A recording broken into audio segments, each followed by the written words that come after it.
ఒకప్పుడు ఒక పెద్ద అడవిలో ఎన్నో జంతువులు, పక్షులు సంతోషంగా జీవించేవి. ఆ అడవిలో చిట్టి అనే ఒక చిన్న పచ్చ చిలుక ఉండేది. చిట్టి చాలా ముద్దుగుండి, తెలివైనది. కాని ఆమెకు ఒక చిన్న సమస్య ఉండేది. ఆమె ఎప్పుడూ ఏదో కొత్త విషయం తెలుసుకోవాలనుకునేది. కాబట్టి ప్రతిదానిపై అనేక ప్రశ్నలు అడిగేది. ఎందుకని ఆకాశం నీలంగా ఉంటుంది? ఎందుకు పూలు పగలు మాత్రమే వికసిస్తాయి? ఎందుకు పులి గర్జిస్తుంది? అడవిలోని జంతువులు చిట్టి ప్రశ్నలతో నవ్వుతుండేవి.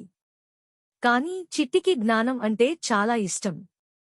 ఒకరోజు ఆమె ఆకాశంలో ఎగురుతూ ఉండగా నేలమీద ఏదో బంగారు రంగులో మెరిసింది. చిట్టి కిందికి వచ్చి చూసింది. అది ఒక బంగారు విత్తనం. వావ్! ఇది ఎంత అందంగా ఉంది అని చిట్టి ఆశ్చర్యపోయింది. ఆ విత్తనం నుండి మృదువైన వెలుగు వెలువడుతూ ఉంది. చిట్టి దాన్ని తన రెక్కలతో ఎత్తుకుని తన గూటికి తీసుకెళ్ళింది. రాత్రి అయ్యాక చిట్టి ఆ విత్తనాన్ని దగ్గరగా చూసింది. అకస్మాత్తుగా విత్తనం నుంచి ఓ స్వరం వినిపించింది. ధన్యవాదాలు, చిన్న చిలుక. నువ్వు నన్ను రక్షించావు. నేను సాధారణ విత్తనం కాదు, ఇష్టవిత్తనం. నన్ను నాటినవాడికి ఒక మంచి కోరిక నెరవేరుతుంది. చిట్టి ఆశ్చర్యపోయింది. నిజమా? అప్పుడు నేను ఏం కోరుకోవాలి?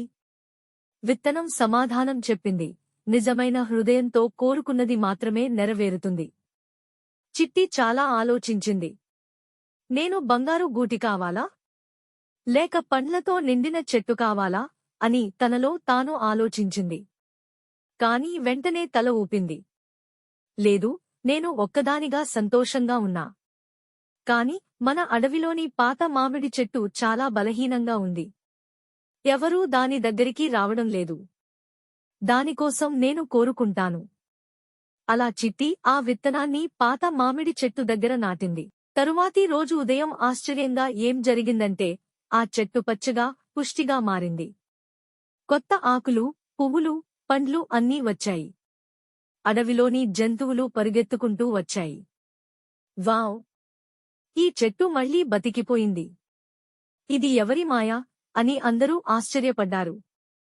చిట్టి నవ్వింది, కాని ఏమీ చెప్పలేదు. కొద్ది రోజులకి ఆ అడవిలో వాన రాలేదు. చిన్న జంతువులు దాహంతో బాధపడ్డాయి. మామిడి చెట్టు తన వేర్ల నుండి నీటిని తీసి ఇతర మొక్కలకు పంచింది. అలా అందరూ బతికిపోయారు. ఒకరోజు పెద్ద పులి వచ్చి చిట్టిని అడిగింది. చిట్టి, నీ వల్ల మా అడవి మళ్లీ సజీవమైంది. నువ్వు కోరుకుంటే ఏ బహుమానం కావాలంటావు? చిట్టి చిరునవ్వు చిందించి చెప్పింది. నేనేం కావాలి? నాకు మీ అందరి సంతోషమే సరిపోతుంది. అప్పుడు ఆకాశంలో మళ్లీ వెలుగు మెరిసింది. విత్తనం స్వరం మళ్లీ వినిపించింది. చిన్న చిలుక, నీ దయ, నీ నిస్వార్థం నిజమైన మాయ. ఇకనుంచి నీ గాత్రం వినిపించిన చోట సంతోషం చిగురుతుంది. ఆ రోజు నుండి చిట్టి ఎక్కడ ఎగరినా అక్కడ పూలు వికసించేవి, చెట్లు పచ్చగా మారేవి. ఆమెను అందరూ సంతోష చిలుక అని పిలిచారు. ప్రతి పిల్ల జంతువు ఆమె దగ్గరకు వచ్చి కథలు, పాటలు నేర్చుకునేది. అడవిలో ఏ ఒక్కరూ దుఃఖించలేదు. అలా చిట్టి చిన్నదైనా పెద్ద మనసుతో అందరి హృదయాలను గెలుచుకుంది. మార్మికం మోరల్: సంతోషం అనేది మన కోసమే కోరుకున్నప్పుడు రాదు. దానిని ఇతరులకు పంచినప్పుడే అది నిజమైన మాయలా విస్తరిస్తుంది.